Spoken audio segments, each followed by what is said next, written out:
مذکورہ آیات پر غور و فکر کرنے سے پتہ چلتا ہے کہ جب شیطان نے حضرت آدم علیہ السلام کو ایک دوست اور خیر خواہ کے بھیس میں آ کر جاوداں زندگی کا لالچ دیا تو حضرت آدم علیہ السلام کی قوت ارادی جو کہ اتنی مضبوط نہ تھی کہ اس وقت اللہ تعالیٰ کی نصیحت کو یاد رکھتے، شیطان کے دیے ہوئے لالچ کا ثابت قدمی اور سختی کے ساتھ مقابلہ کرتے، چنانچہ ان پر اس شیطانی تجزیے کا حربہ کام کر گیا۔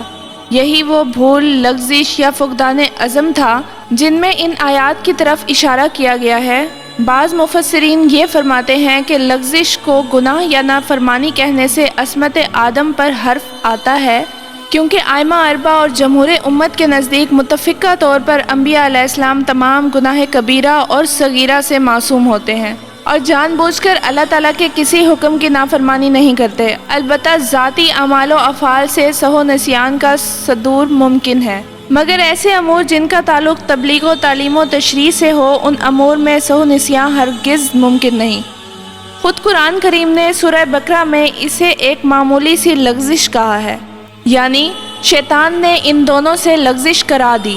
زیادہ محتاط ترجمہ اس آیت کا یوں کیا گیا کہ ان دونوں کو اس درخت کی ترغیب دی گئی اور ہمارے حکم کی پیروی سے ہٹا دیا۔ سورہ اعراف اور سورۃ طٰہٰ میں اسے شیطانی وسوسوں سے شبہ دی گئی۔ ارشاد ہوتا ہے کہ یعنی شیطان نے ان کو وسوسے میں ڈال دیا۔ مذکورہ کلمات حضرت آدم علیہ السلام کے ہر قسم کی ارادی اور عمدی گناہ سے پاک و صاف ظاہر کر کے ان کی عصمت کے مسئلے کو زیادہ محکم اور مضبوط بناتا ہے۔ جیسا کہ تفسیر جلالین میں مذکور ہے، اس سے مراد یہ ہے کہ ہم نے اقرار لیا تھا یا وصیت کی تھی یا تاکیدی حکم دیا تھا۔ اس سے مراد یہی ہے کہ حضرت آدم علیہ السلام کو جو عیش و عشرت جنت میں حاصل تھی وہ نہ رہی اور زندگی تلخ ہو گئی۔ توبہ کے لیے حضرت آدم علیہ السلام کو جن کلمات کی تلقین کی گئی تھی، اس سلسلے میں مفسرین اور صحابہ رضی اللہ عنہ سے کئی روایات منقول ہیں۔ مشہور قول حضرت ابن عباس رضی اللہ عنہ کا ہے کہ یہ کلمات وہی ہیں جو قرآن مجید میں دوسری جگہ منقول ہے: اے ہمارے رب، ہم اپنی جانوں پر ظلم کر بیٹھے ہیں، اگر تو نے ہمیں معاف نہ کیا اور ہم پر رحم نہ فرمایا تو ہم ضرور خسارہ پائیں گے۔ کتاب درہ منصور وغیرہ میں حضرت آدم علیہ السلام کا نبی کریم صلی اللہ علیہ وآلہ وسلم کے وسیلے سے دعا کرنا بھی مذکور ہے، مگر اس ضمن میں علماء کا شدید اختلاف پایا جاتا ہے۔ سورہ بقرہ میں ارشاد ربانی ہے: اور یاد کرو جس وقت ارشاد فرمایا آپ کے رب نے فرشتوں سے کہ میں بلا شبہ زمین میں انسان کو خلیفہ بنانے والا ہوں۔ فرشتے کہنے لگے: کیا آپ پیدا کریں گے زمین میں ایسے لوگوں کو جو فساد اور خون ریزیاں کریں گے؟ اور ہم برابر تسبیح کرتے رہتے ہیں تیری حمد کی اور تیری تقدس کی، جس پر حق تعالیٰ نے فرمایا کہ میں جانتا ہوں اس بات کو جس کو تم نہیں جانتے۔ آدم علیہ السلام نے توبہ کی اور اللہ نے قبول کی۔ اس سے حضرت آدم علیہ السلام اپنی نافرمانی پر عذاب کے مستحق نہ رہے۔ زمین ان کے لیے عذاب نہ تھی، وہ یہاں سزا کے لیے نہیں اتارے گئے، بلکہ انہیں زمین کی خلافت ہی کے لیے پیدا کیا گیا۔ جنت ان کی اصل جائے قیام نہ تھی، وہاں سے نکلنے کا حکم ان کے لیے سزا کی حیثیت نہ رکھتا تھا۔ اصل تجویز تو ان کو زمین میں اتارنے کی ہی تھی، البتہ اس سے پہلے امتحان کی غرض سے جنت میں اتارا گیا۔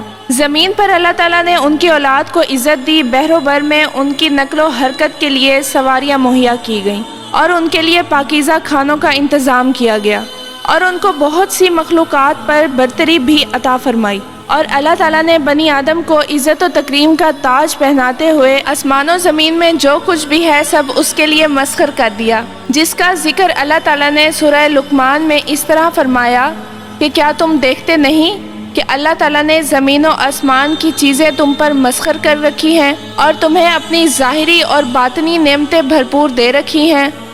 اللہ تعالیٰ نے انسان کو عقل دے کر عزت و تکریم اور امتیاز سے نوازا ہے۔ وہ عقل جس کے ساتھ وہ اپنے پروردگار اور خالق و رازق کو جانتا ہے، اسی عقل سے اچھائی اور برائی میں تمیز کرتا ہے، اور جو اس کے نفع اور نقصان کی اشیاء ہیں ان میں حلال و حرام کو پہچانتا ہے۔ اور پھر اللہ تعالیٰ نے انسان کو پیدا کر کے ایسے ہی نہیں چھوڑ دیا کہ وہ کسی طریقے کے بغیر اپنی زندگی گزار دے، بلکہ اللہ تعالیٰ نے اسے پیدا فرمایا، تو اس کی بھلائی اور صراط مستقیم کی ہدایت کے لیے کتابیں نازل کی اور انبیاء علیہ السلام اور رسول صلی اللہ علیہ وسلم مبعوث فرمائے۔ سورہ بقرہ میں اللہ تعالیٰ کا فرمان ہے، دراصل لوگ ایک ہی جماعت تھے اور اللہ تعالیٰ نے نبیوں کو خوشخبریاں دینے اور ڈرانے والا بنا کر بھیجا اور ان کے ساتھ سچی کتابیں نازل فرمائیں تاکہ لوگوں میں ہر اختلافی امر کا فیصلہ ہو جائے۔ محترم ناظرین، حضرت آدم علیہ السلام دنیا کے پہلے انسان بھی ہیں اور پیغمبر بھی، اور جب اللہ نے انسان کو دنیا میں بھیجا تو اس سے پہلے چند اہم اقدامات کیے۔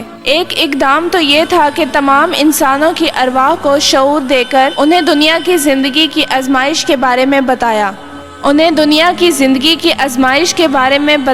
کہ انہیں اچھے اور برے کی تمیز کی آزمائش میں ڈالا جا رہا ہے، اور جو کامیاب ہوگا اس کا بدلہ جنت اور ناکام کا بدلہ جہنم ہے۔ سورۃ احزاب کی ایک آیت کے مطابق انسان نے اس کو سمجھ کر اسے قبول کرنے کا فیصلہ کر لیا۔ اس کے بعد اللہ نے انسان کی تمام ارواح کو اپنے بارے میں باخبر کیا اور ان سے نہ صرف اپنے رب ہونے کا اقرار کروایا بلکہ اپنی وحدانیت کا شعور بھی دیا۔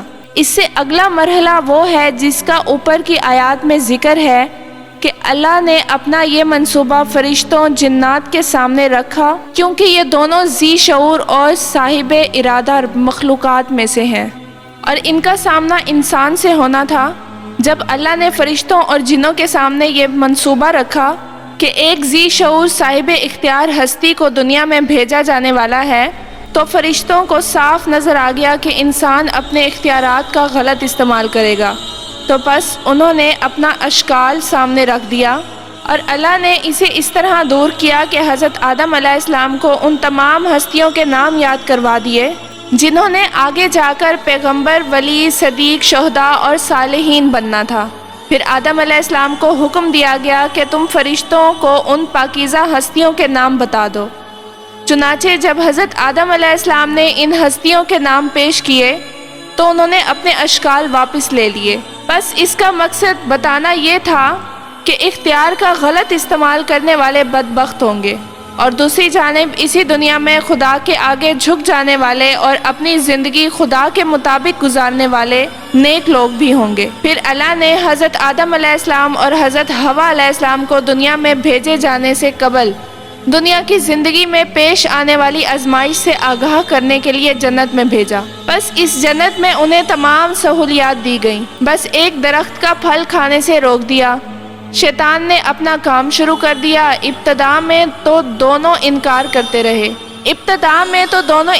کرتے رہے، لیکن ایک وقت آیا کہ دونوں شیطان کی باتوں میں آ گئے اور اس درخت کا پھل کھا لیا۔ اس کے نتیجے میں وہ جنت کی سہولیات سے محروم ہو گئے۔ جب انہیں اپنی غلطی کا احساس ہو گیا تو انہوں نے اللہ کی جانب رجوع کر لیا۔ اس پر اللہ نے انہیں معاف فرما دیا۔ اب اس ابتدائی جنت کی تربیت چونکہ مکمل ہو چکی تھی، اس لیے اللہ نے ان دونوں کو دنیا میں بھیج کر امتحان کی ابتدا کر دی، جس میں ہم سب آزمائے جا رہے ہیں۔ اب یہاں ایک پہلو قابل غور ہے کہ شیطان ایک عالم و فاضل اور عبادت گزار ہستی ہونے کے باوجود بہک گیا اور محض حسد کی بنا پر سجدہ کرنے سے انکار کر دیا۔ اس سے یہ بات ثابت ہوئی کہ حسد کتنی بڑی بیماری ہے۔ شیطان اور حضرت آدم علیہ السلام دونوں سے اگرچہ غلطی ہوئی مگر دونوں کا رد عمل مختلف تھا۔ شیطان نے سجدہ کرنے سے انکار کیا، اور جب اللہ نے اسے اس کی غلطی کا احساس دلایا تو اس نے غلطی تسلیم کرنے اور اس پر معافی مانگنے کی بجائے خود اللہ ہی کو قصوروار ٹھہرا دیا۔ دوسری جانب آدم علیہ السلام اور حوا علیہ السلام کو اپنی غلطی کا احساس ہوا تو وہ اکھڑنے کی بجائے عجز و انکساری کا پیکر بن گئے۔ اگرچہ اللہ نے شیطان کو مردود بنا دیا اور حضرت آدم علیہ السلام کو مقبول بنا دیا، البتہ انسان سے آج بھی یہی رویہ مطلوب ہے کہ جب بھی غلطی ہو جائے تو وہ اکڑنے کی بجائے جھک جائے اور خدا کی مغفرت کا طلبگار بن جائے۔ حضرت آدم علیہ السلام اور حضرت حوا علیہ السلام کے اس واقعے میں تمام تر انسانوں کے لیے ہدایت ہے اور ان کی نسل قیامت تک آنے والے لوگوں کے لیے آئینہ بنا کر پیش کر دی گئی۔